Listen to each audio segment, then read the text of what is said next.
Mais en fait, je voulais parler au départ plutôt du microbiote au sens large, et en tout cas des applications qu'on en connaît dans la spondyloarthrite.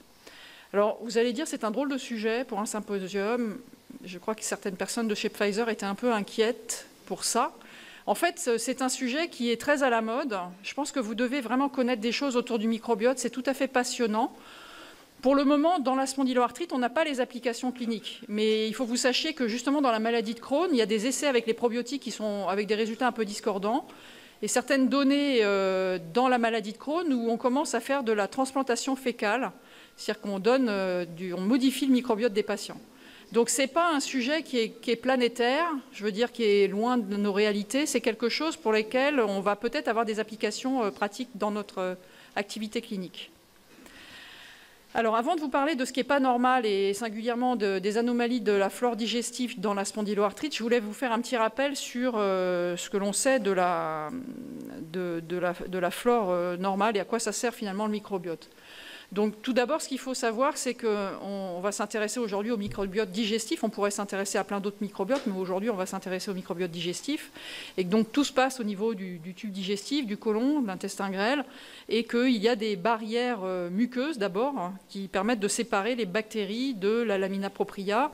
En fait, il y a toute une partie du système immunitaire qui est éduquée au niveau de la muqueuse digestive. Et il est nécessaire, dans une certaine mesure, de séparer le pool bactérien de ce qui se passe au niveau de la muqueuse. Donc, c'est dans un premier temps une barrière physique que je vais vous illustrer dans une diapositive juste après. Donc, cette séparation, finalement, entre les bactéries qui sont dans la lumière digestive et la paroi digestive, elle est d'abord le fait des cellules épithéliales qui composent cette muqueuse, mais elle est également augmentée par du mucus qui est sécrété par les cellules épithéliales, qui comporte des agents antibactériens que je vais vous montrer dans une diapositive suivante.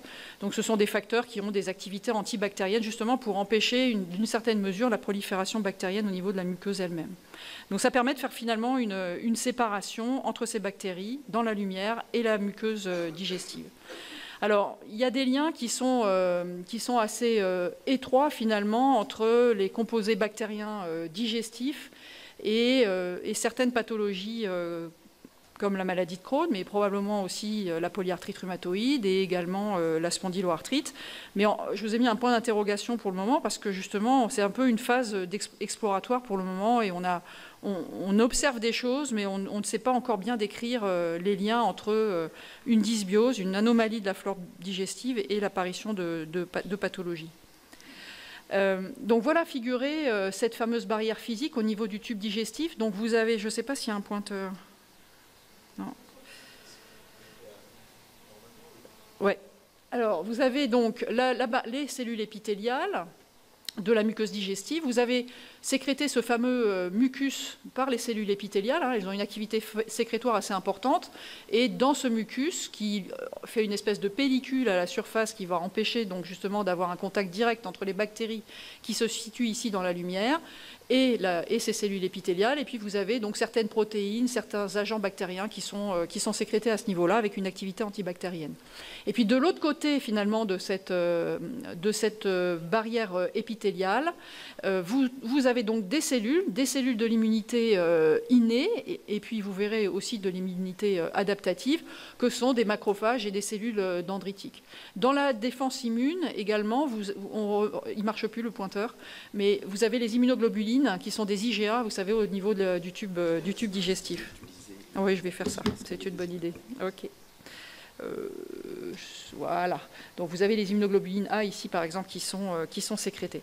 Et vous avez également l'immunité adaptative hein, qui est présente de l'autre côté de cette barrière de cellules épithéliales qui dans la spondyloarthrite sont tout à fait intéressants puisque vous savez que la spondyloarthrite est une pathologie qui est beaucoup drivée par les TH17, par l'IL17 et donc de ce côté-là, je dirais de la barrière épithéliale, vous avez différentes cellules qui sécrètent de l'IL17. Alors habituellement on vous dit ce qui sécrète l'IL17 c'est les TH17, bien sûr c'est tout à fait vrai, mais il ne faut pas oublier qu'il y a plein d'autres cellules qui fabriquent de l'IL17 et on les connaît d'ailleurs même même peut-être pas toutes. Il y a les NKT cells, il y a les gamma-delta, les lymphocytes gamma-delta, il y a des ILC3 qui sont particulièrement localisés au niveau de la muqueuse digestive, il y a les MATE, et puis vous avez également les polynucléaires neutrophiles qui, dans certaines conditions, peuvent avoir une capacité de sécréter de l'IL-17.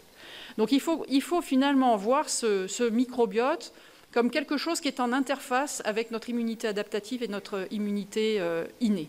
Et donc il va jouer un rôle dans l'éducation du système immunitaire. Je n'ai pas le temps aujourd'hui de vous montrer des exemples, mais clairement, si vous n'avez pas cette flore bactérienne, vous allez avoir un défaut de maturation du système immunitaire. Alors le microbiote, c'est ce que je vous disais juste avant. Le microbiote, on va s'intéresser aujourd'hui au microbiote digestif parce qu'on s'intéresse à la spondyloarthrite et vous savez qu'il y a plein de liens entre tube digestif et spondyloarthrite. Mais que si on s'intéressait à une autre pathologie, on pourrait s'intéresser à un autre type de microbiote. Par exemple, dans la polyarthrite rhumatoïde, vous avez plein d'articles qui s'intéressent au microbiote buccal, bien entendu, au microbiote pulmonaire, puisque vous avez toute l'histoire des citrullinations et au niveau pulmonaire avec le tabac, par exemple. Donc, en fonction de la pathologie que l'on étudie, on va s'intéresser plus à tel ou tel type de microbiote. Dans le psoriasis, il s'intéresse au microbiote cutané. Donc, nous, aujourd'hui, on va s'intéresser au microbiote digestif. Donc, c'est ce qui est représenté un peu plus en détail sur la partie droite de cette figure. Donc, en gros, dans le microbiote, microbes, vous avez les bactéries, mais vous n'avez pas que les bactéries. Alors, on étudie pour le moment majoritairement les bactéries. Je vais vous parler plutôt de ça aujourd'hui. Mais il ne faut pas oublier qu'il y a aussi la partie microbiote fongique, donc tout ce qui est champignons, et puis la partie probablement à ce jour la moins étudiée, qui est le microbiote viral. Parmi le microbiote bactérien, en fait, les espèces bactériennes, les grandes familles de bactéries sont représentées de façon différentielle et d'une manière générale, il faut retenir qu'au niveau digestif, c'est Bacteroidetes qui est majoritairement représenté avec les firmicutes. Il y a aussi plein d'autres espèces bactériennes mais qui sont représentées de façon plus minoritaire. Comment est-ce qu'on fait pour étudier le microbiote? Il y a plein de façons assez différentes. La première façon de faire, qui n'est pas la plus utilisée parce qu'elle coûte très cher, à la fois sur les prélèvements qu'il faut réaliser et puis sur ce qu'on en fait après, c'est les cultures des bactéries qui sont présentes dans les selles. Donc ça nécessite de refaire un recueil de selles dans des conditions anaérobies, donc avec du matériel bien spécifique pour ça, parce que si vous les exposez ensuite à l'air, ces espèces bactériennes vont mourir. Donc il faut faire un recueil bien spécifique, potentiellement les cultiver. Il faut savoir que toutes les bactéries qui sont présentes au niveau de notre tube digestif ne sont pas... On ne peut pas toutes les cultiver. Il y en a qui ne sont pas aptes à la prolifération en dehors de conditions naturelles. Et ensuite, on séquence l'ensemble de l'ADN de ces espèces bactériennes. Ça nous donne à la fois une information sur les espèces bactériennes qui sont présentes, mais également sur les gènes qui sont fonctionnels potentiellement chez ces bactéries. Donc il y a une notion fonctionnelle quand on fait une séquence de l'ensemble du génome. La deuxième façon de faire, c'est ce qu'on fait dans la plupart des études au jour d'aujourd'hui, qui est une approche assez simple, c'est qu'on fait de la PCR 16S. La partie 16S est une partie qui est commune à l'ensemble des espèces bactériennes, et donc ça vous donne une représentation des différentes espèces bactériennes au niveau des selles. Mais par contre, on n'a pas l'information sur les gènes des bactéries, sur les autres gènes des bactéries, et donc on n'a pas le côté fonctionnel. Et puis on peut faire également une analyse sur l'expression de l'ARN qui donne un aspect un peu plus fonctionnel également. Alors le microbiote, c'est énorme. C'est énorme parce que c'est 100 fois notre génome. Vous imaginez un petit peu, on a déjà eu bien du mal à connaître qu'on avait 30 000 gènes. Ça a pris des années. Et donc maintenant, on est reparti sur l'histoire du microbiote avec des techniques qui ont bien entendu évolué beaucoup entre-temps. Mais vous voyez, 100 milliards de cellules, plus de 3 millions de gènes, c'est quelque chose de vraiment énorme. Donc, comme je vous l'ai dit, soit on fait du séquençage complet de tout, ça c'est de la métagénomique, je ne vais pas vous présenter d'études de ce type-là aujourd'hui, c'est beaucoup plus complet, mais c'est beaucoup plus complexe et beaucoup plus cher. Et donc l'approche par du séquençage 16S, c'est ce que l'on fait habituellement. Les composants principaux, je vous ai déjà présentés sur la dia précédente. Ce qu'il faut savoir, c'est que le microbiote, il est impacté par plein de choses. Mais notamment, il change beaucoup au fil de notre vie. Vous voyez que, par exemple, les Bacteroidetes qui sont représentés en bleu, vous voyez que leur prévalence change avec le temps. Chez l'enfant, c'est un peu moins représenté et ça va devenir l'espèce prévalente chez les sujets âgés. Donc, il y a des éléments dans notre vie qui vont changer notre microbiote. À la naissance, le petit, il va avoir un microbiote qui va être modifié Si sa maman a donné naissance par voie basse ou par césarienne, ça va changer énormément son microbiote et ça va changer la maturation de son système immunitaire. Au moment de la grossesse, la femme a une modification également importante de son microbiote. Et puis vous voyez qu'au fil des années, les choses peuvent changer. Et donc ça veut dire quoi? Ça veut dire que quand on fait des études de microbiote, eh bien, il faut matcher nos populations sur l'âge et sur le sexe. Parce que sinon, on peut raconter des choses qui n'ont pas de sens. Il y a plein d'autres choses qui peuvent modifier le microbiote. Bien entendu, notre alimentation. Par exemple, si vous prenez une population africaine, Afrique noire, qui va manger beaucoup de fibres, la composition de leur microbiote n'a absolument rien à voir avec le microbiote de personnes comme nous qui vivons soit ici en Afrique du Nord ou nous en Europe.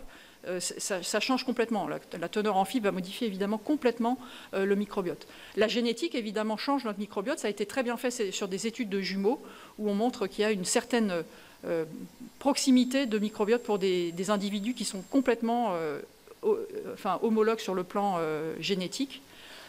Les maladies chroniques vont modifier notre microbiote, ça c'est ce dont on va parler aujourd'hui.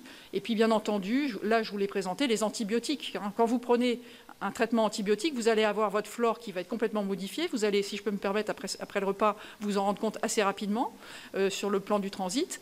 Il y a une résilience, on appelle ça la résilience, c'est-à-dire si vous modifiez votre flore par un traitement antibiotique, quand le traitement antibiotique va être arrêté, il va y avoir un certain temps, peut-être 1 mois, 2 mois, et puis votre flore, elle va revenir à son état d'équilibre, comme une bille qui oscillerait dans une cupule.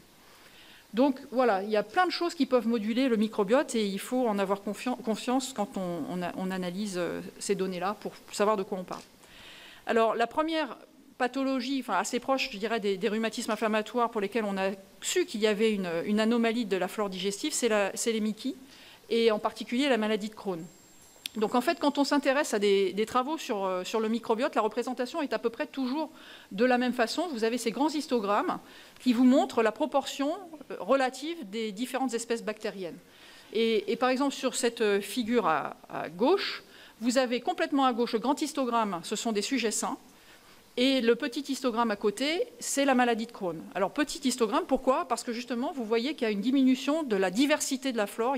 C'est ça qu'on a, la dysbiose qui est observée au niveau de la maladie de Crohn, c'est qu'il y a beaucoup moins d'espèces bactériennes qui sont représentées. Il y a un appauvrissement de cette flore digestive par rapport à des sujets témoins. Et vous voyez que si vous comparez à droite, cette fois-ci des sujets qui ont une rectocolite hémorragique, c'est ceux qui sont complètement à droite, à l'histogramme à côté, que sont les sujets contrôle, eh bien cette dysbiose est beaucoup moins marquée. Donc sur ce graphe, on observe que la dysbiose et la perte de diversité bactérienne est beaucoup plus importante dans la maladie de Crohn par rapport à la rectocolite hémorragique. Alors, qu'est-ce qu'on connaît des spondylarthrites? Pour le moment, pas grand-chose. Enfin, ça commence à progresser parce qu'il y a des publications, notamment assez récentes, qui augmentent un petit peu notre degré de connaissance, mais ça reste encore très préliminaire. Donc, il y a beaucoup de choses qui interagissent dans les affections chroniques. La génétique, ça c'est une évidence. L'épigénétique, ça commence à être démembré. Vous savez, les micro-ARN, la méthylation de l'ADN et tout ça. Et puis, dans les facteurs environnementaux, le microbiote. Et il y a une interaction entre ces différents éléments, parce que le génome module notre microbiote, l'épigénome module notre microbiote, donc ce sont des choses assez complexes, mais l'ensemble interagit pour favoriser le déterminisme des maladies chroniques. Ce schéma, on pourrait l'appliquer à la polyarthrite rhumatoïde, à la maladie de Crohn, à plein de choses, même à l'asthme. Les premières choses que l'on a su sur le microbiote, la logique de s'intéresser au microbiote dans la spondyloarthrite, c'est l'histoire des rats transgéniques pour le B27. Vous connaissez bien cette histoire, les rats qui sont transgéniques pour le B27, ils font une maladie qui est très proche de la maladie humaine, avec des arthrites, une colite, une épidédymite, une uvéite, c'est plus une conjonctivite, mais enfin on l'assimile à une uvéite, et puis une hyperkératose qui pourrait ressembler à du psoriasis. Mais ce que vous savez également sur ces rats transgéniques, c'est si vous les faites grandir dans une condition qui est germe-free, c'est-à-dire dénuée complètement d'agents bactériens, les rats ne font pas la maladie. Enfin, ils n'en font qu'une partie. Ils font que l'atteinte cutanée et l'atteinte génitale, ils ne font pas les arthrites. Donc ça veut dire quoi? Ça veut dire que même si vous avez un terrain génétique de susceptibilité, il faut grandir dans un environnement où il y a des bactéries pour arriver à développer la maladie. Et sur cette voie-là, il y a une équipe qui s'est intéressée justement à regarder le microbiote de ces rats transgéniques pour savoir s'il y avait des particularités à ce microbiote. Alors c'est représenté sur des histogrammes qui sont horizontaux cette fois-ci au lieu d'être verticaux, mais c'est la même chose, le principe est le même, chaque couleur représente une grande famille de bactéries. Et en fait, vous avez la première ligne du haut, vous oubliez la partie basse. La partie haute, en fait, on a regardé le microbiote qui est collé à la paroi bactérienne. Ce n'est pas tout à fait le même que le microbiote qui est en plein dans la lumière, mais peu importe. La partie haute, donc on s'intéresse à ce microbiote qui est collé à la paroi digestive. Pardon. La première ligne du haut, c'est les rats sauvages. Et les deux lignes en dessous, c'est transgénique pour le bêta-2 microglobuline et la ligne du bas, transgénique pour la bêta-2M et le HLA-B27. Et vous voyez que la distribution des couleurs n'est pas la même. C'est-à-dire que l'impact la seule chose qu'on change chez ces rats, c'est leur patrimoine génétique. D'accord ? Tout le reste est identique. Ils grandissent dans le même environnement. Donc c'est l'impact direct de la génétique sur la flore digestive. Et vous observez donc des différences. Ce n'est pas tout à fait les mêmes proportions de chaque espèce bactérienne. Et ce qui est marqué par une flèche sur la partie gauche, c'est que vous voyez qu'il y a la partie verte qui est beaucoup plus marquée chez les rats transgéniques. C'est des Paraprovotella, c'est donc une espèce bactérienne qui est particulièrement prévalente chez des rats qui sont transgéniques B27. Alors dans cette équipe, Askis s'est intéressé un peu plus dans le détail à ce qui se passait chez ces rats transgéniques. Ils ont observé très tôt, à partir de la 10e semaine, des modifications de la flore digestive. Ces rats développent une colite à partir de la 10e semaine. Et ils ont observé que c'était corrélé, à côté de la modification du microbiote, à des modifications cytokiniques. Il y a une augmentation de sécrétion de cytokines pro-inflammatoires dans la lumière digestive, en particulier l'IL-17, ce n'est pas sans nous intéresser, dans la spondyloarthrite, également de l'IL-23. Et puis de façon tout à fait intéressante également, ils se sont intéressés aux populations cellulaires que je vous ai montrées tout à l'heure sur les premières diapositives, les populations cellulaires qui sont de l'autre côté de la paroi épithéliale, dans la lamina propria. Eh bien, il y a des modifications avec des expansions de ces fameuses cellules qui sont capables de sécréter de l'IL-17 en particulier. Et il y a également une diminution, une augmentation de certains T régulateurs qui sont dans la paroi muqueuse. Donc ça vous montre quoi? Ça vous montre que simplement le fait de moduler et de rendre un rat transgénique pour le B27, vous allez avoir une induction d'une colite, vous allez avoir une modification du microbiote qui est parallèle à ça, avec une augmentation de cytokines et une augmentation de cellules pro-inflammatoires. Bon, c'est un petit peu pour résumer ce que je vous ai dit assez simplement. Alors, en fait, on pense dans la spondyloarthrite, ça c'est l'équipe de Matthew Brown, Costello, premier auteur, qui avait fait un petit peu un résumé de ce qu'on savait à l'époque. En 2 ans, il y a eu un petit peu plus de choses qui sont connues. Donc, du lien entre finalement le microbiote, la barrière digestive et puis ce qui se passe de l'autre côté de la barrière, en se disant que finalement, dans une condition homéostatique, c'est-à-dire la partie gauche de ce graphe, vous avez le mucus qui est assez épais, vous avez une cohésion des cellules épithéliales, donc vous avez très peu de bactéries qui passent du côté de la lumière vers la partie interne, vers la lamina propria, et donc vous avez un équilibre également des populations cellulaires de notre immunité innée ou adaptative.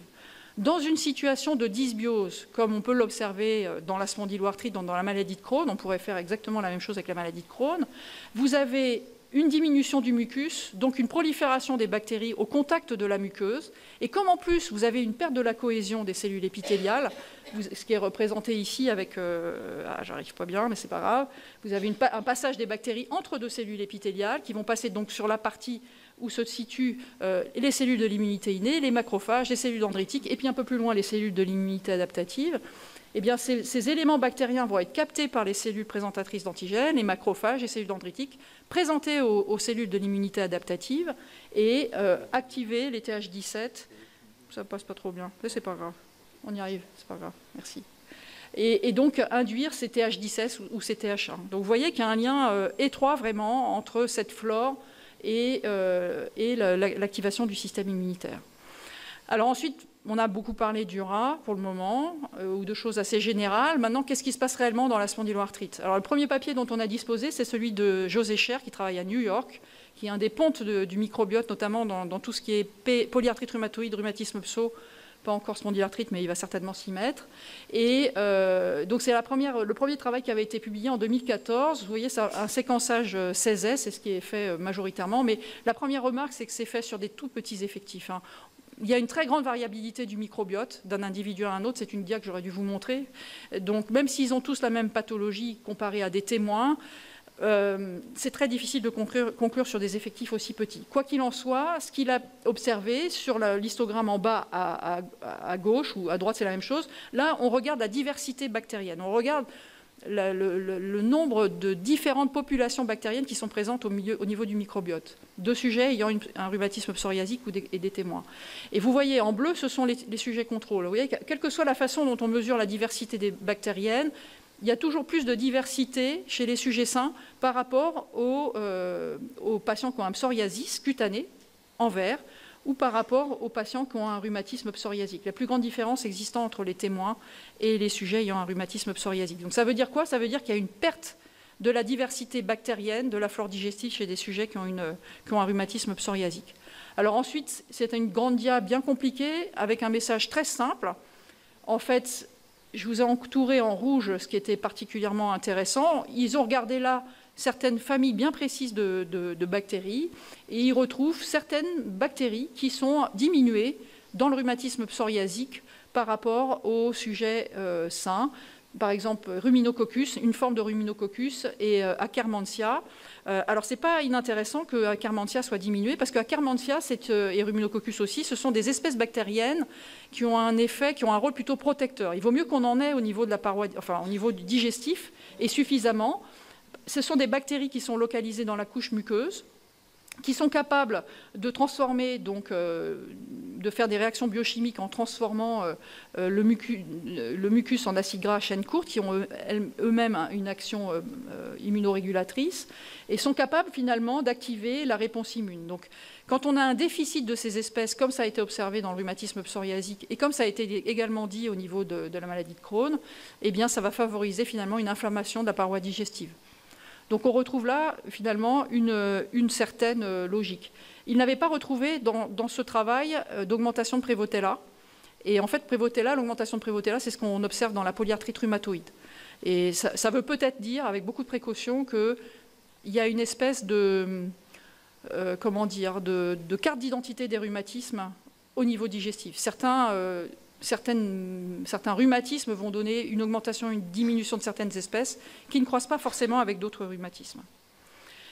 Cet autre travail donc, de l'équipe de Matthew Brown, Costello, a regardé encore un nombre plus faible de patients, mais j'ai essayé d'être exhaustive.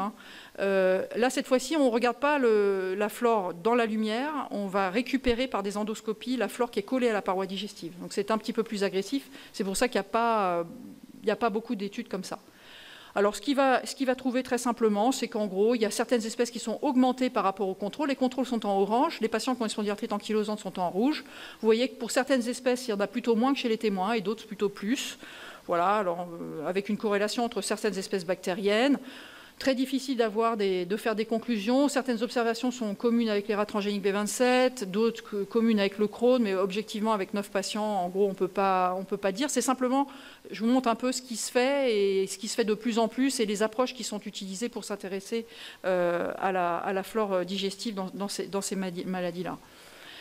Les deux articles les plus récents concernant microbiote et spondyloarthrite, c'est clairement celui de Maxime Bréban, qui est sorti l'année dernière, et puis celui de Thierry Scheuerbeck.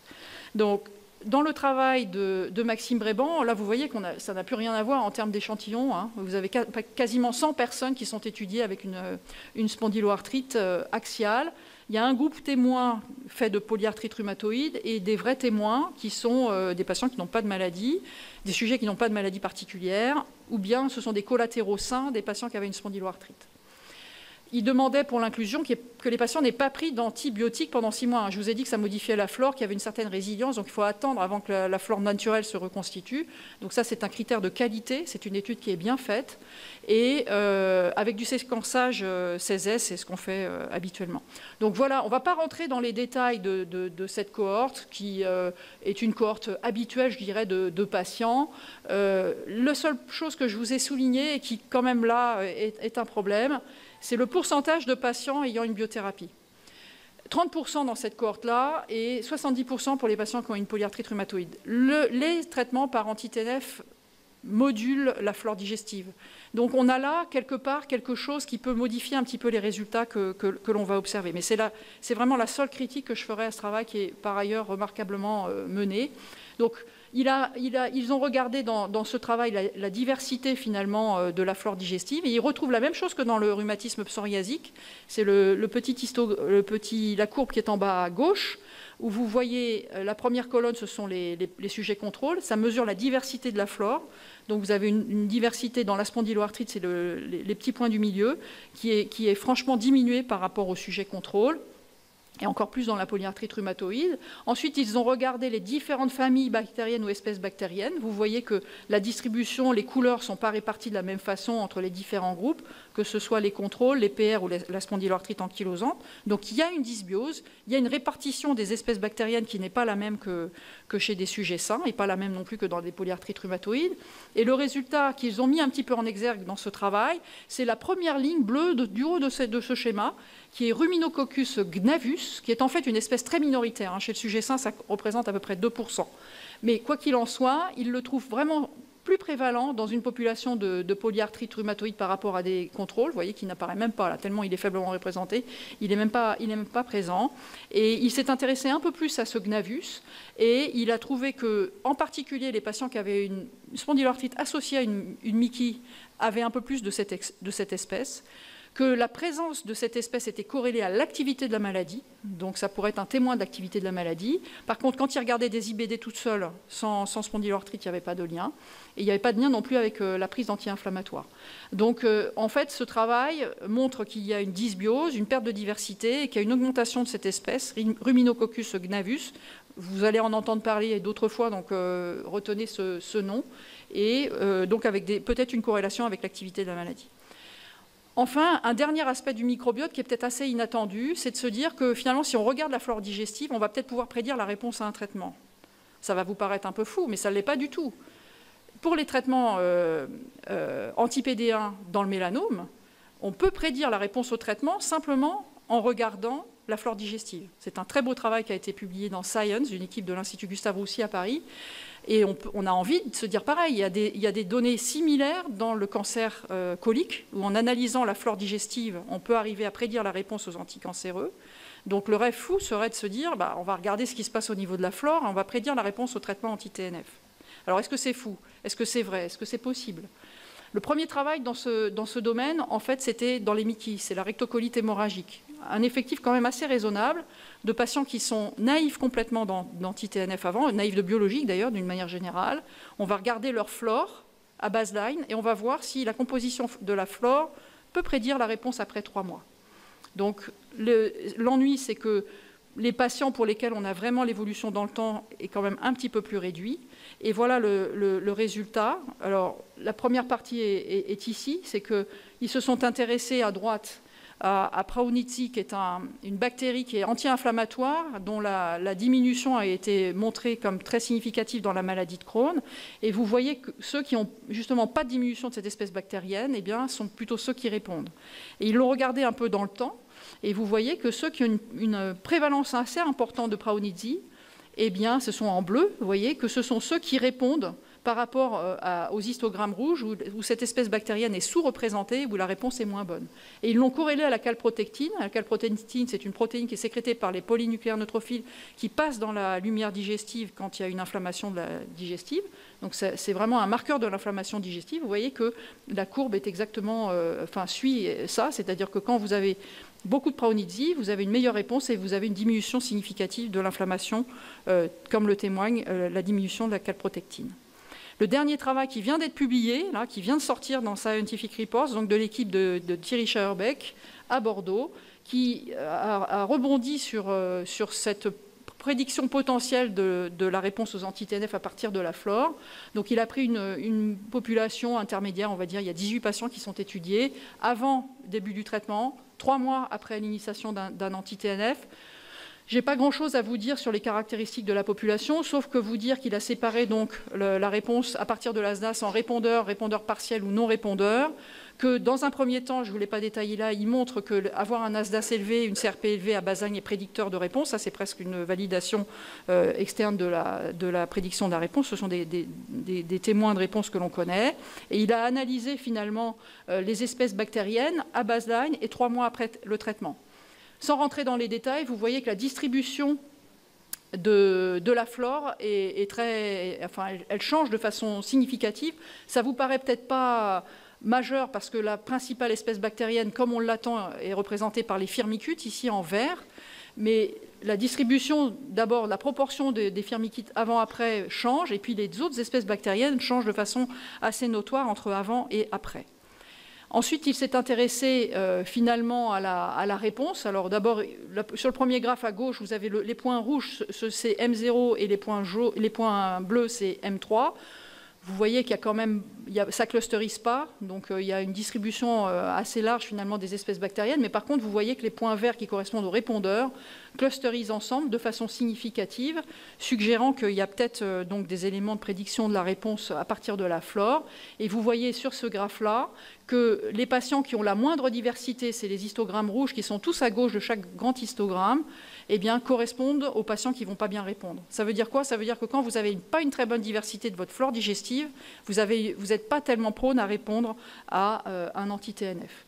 Et il a analysé ça plus en détail, et il a trouvé 2 espèces bactériennes, notamment Burkholderia, je suis désolée pour les noms, hein, c'est pas facile de s'en souvenir, hein, c'est une gymnastique, qui semble être une espèce bactérienne qui pourrait prédire la réponse à un anti-TNF. Tout ça est très prudent, lui-même le dit à la fin dans la conclusion de son travail en disant c'est une étude pilote, il faut répéter ça sur des cohortes beaucoup plus importantes de patients, mais ça pourrait être une espèce bactérienne qui prédit la réponse dans la spondyloarthrite, comme on a vu Praunizzi pour la maladie de Crohn, et il s'est intéressé ensuite aux différentes fonctions de ces espèces bactériennes. Par exemple, c'est des bactéries qui peuvent participer à la synthèse de liposaccharides. Bon, ça c'est pour avoir un aspect un peu fonctionnel. Voilà, donc je vais m'arrêter là. C'était pour vous donner un peu un overview de ce que l'on connaissait un petit peu sur le microbiote et un peu aussi dans le domaine des spondyloarthrites. Donc ce que vous devez retenir, c'est qu'il y a une dysbiose qui a été observée dans pas mal de maladies inflammatoires chroniques, que ce soit la polyarthrite rhumatoïde, la maladie de Crohn, maintenant la spondyloarthrite et puis le rhumatisme psoriasique. Donc les agents bactériens qui sont en cause dans ces différentes pathologies chroniques ne sont pas forcément toujours les mêmes. Alors c'est peut-être réellement pas toujours les mêmes, ou c'est peut-être aussi la limite de nos capacités à étudier des grands nombres de patients. Donc ça c'est l'avenir qui nous le dira. Vous entendrez parler de Ruminococcus gnathus parce que c'est la bactérie retrouvée par Maxime Bréban dans son travail corrélée à l'activité de la maladie et surreprésentée dans une population de malades par rapport à des témoins.